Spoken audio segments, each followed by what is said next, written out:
Is this for my water, my ego, or my award? I don't know. I'll tell you, they can all coexist. Hi, everybody. First question in the front. That's a no. Okay, it's just for the award then. We don't want to give Fiji Hey. too much credit. Hi, everybody. Hi there. Over here. Hi. How are you? Great. Pretty good.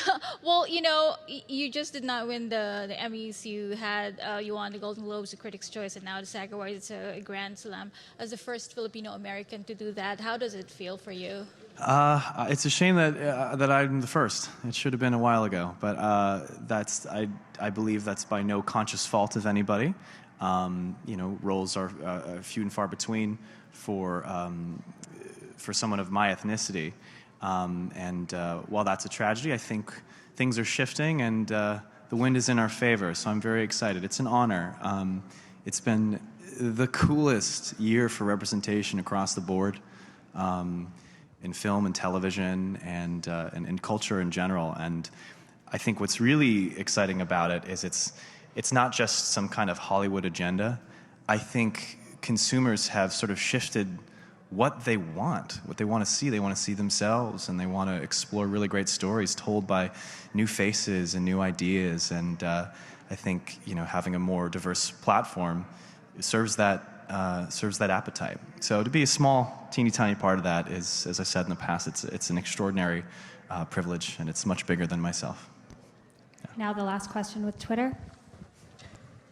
All of Twitter. All of Twitter. All of Twitter. I'm here to represent them. Now, my name's Keaton, Darren. Congratulations. I have a question from your fan, Lily, from Twitter, and she wants to know, did you have to prepare in any really unique ways for this specific role? And then before you answer, if there's any other people you need to thank that you didn't get a chance on stage, we have a little thank you camera over there. Oh, wow, thank you. Question first. You gotta be careful with that. People are gonna be up here for hours.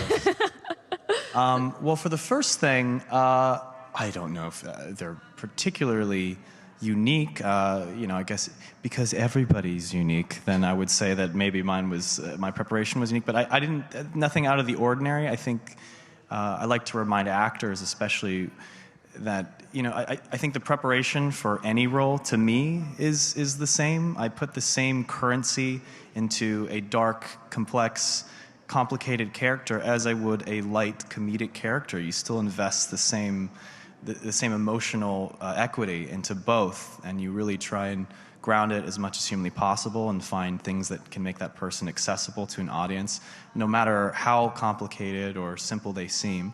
So at the end of the day, I'm doing the same kind of work.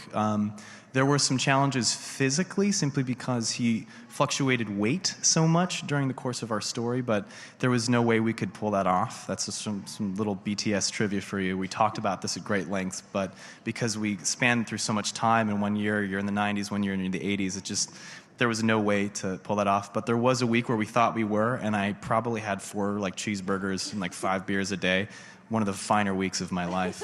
And we ended up not worrying about that. But other than that, yeah, it was same preparation. As far as thank yous and acknowledgments, yeah, I'll do this on my own time because I don't want to bore you fine people with all these names. But you know, day players, guest stars, actors, names that you are familiar with, names that you're not familiar with and maybe should be. There's just countless actors, and I think Rachel Brosnahan did a fabulous job acknowledging the extras and smaller parts that spend the same hours that people higher up on the call sheet spend working towards the same goal. So to acknowledge all of them and really to thank them for their work is really important. And I guess some of the other names that I would have wanted to say, who were some of the the families and friends of the victims of Andrew Cunanan's destruction, which includes Andrew Cunanan's friends and family. David Manson, Jeffrey Trail, William Reese, Johnny Versace. These are all people whose loss still echoes with people who are alive today. They had sons, daughters, you name it, that are much older and have to deal with this show being successful, and I acknowledge that must be a very difficult experience for them. So I like to acknowledge them and let them know that we were thinking about them, that I was thinking about them the entirety of the show, and to let them know that their tragedy is not meant to be made a spectacle of. It was something that we hope to bring justice to and create a positive dialogue about. Yeah. Thank you so much. Congratulations. Wasn't as fun as hoped you thought. Thank you. That was the last question. Cool, thank you.